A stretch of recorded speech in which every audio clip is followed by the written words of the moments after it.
So obviously, probably the most important part about photography is the camera, or else you have nothing to shoot with.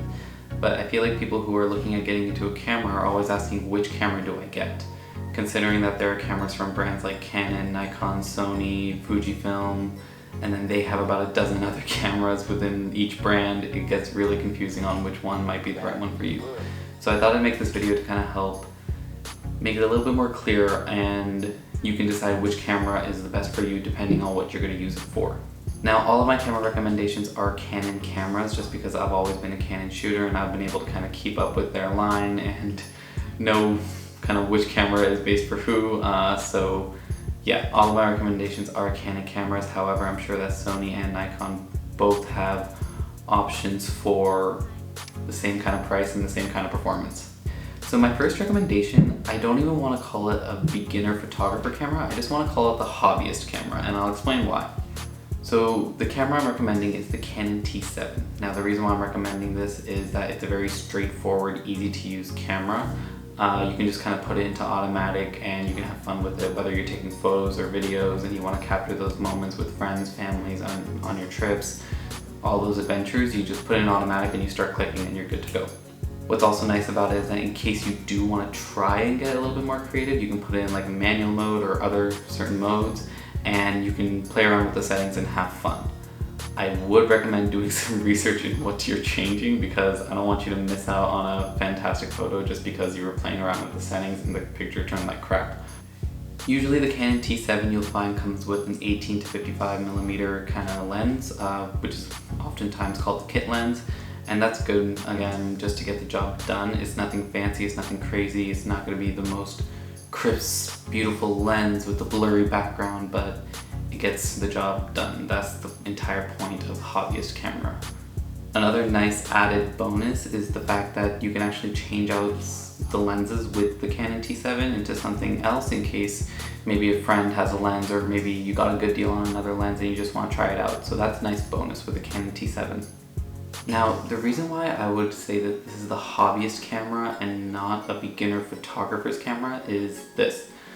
This camera is great for people who want to take pictures on occasion. If they're taking it on trips with them, if they want to capture certain celebrations and they don't want to use their phones, then I think this is the camera for you. You can take as many pictures as you'd like, and again, put it in automatic mode and keep on going and you won't have a problem. However, if you're looking at getting into photography more on the professional level and the creative level, I think you should jump to my intermediate recommendation. So my recommendation for intermediate level photographers or people who are wanting to take photography more seriously is going to be the Canon T8i. The Canon T8i is around the $1,000 mark or $1,200 if you get it with the kit lens, and it is an absolute fantastic camera.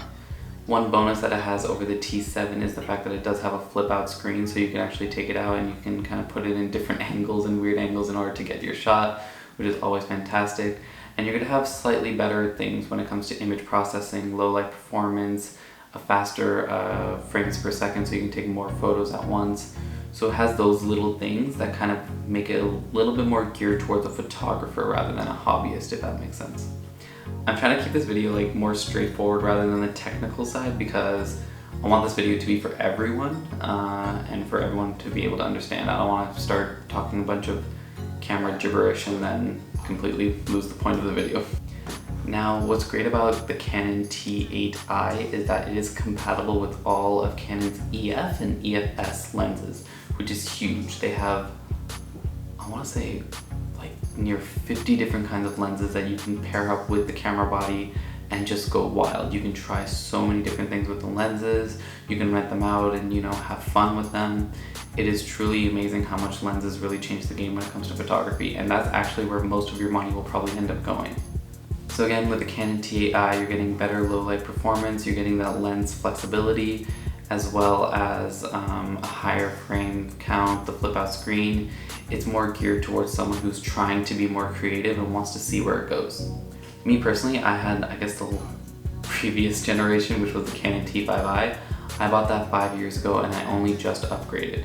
I loved my Canon T5i. I used that thing in and out. I knew it like the back of my hand, and it's because I knew it like the back of my hand that I knew where it was limiting me and restricting me from being more creative and getting certain shots that I wanted.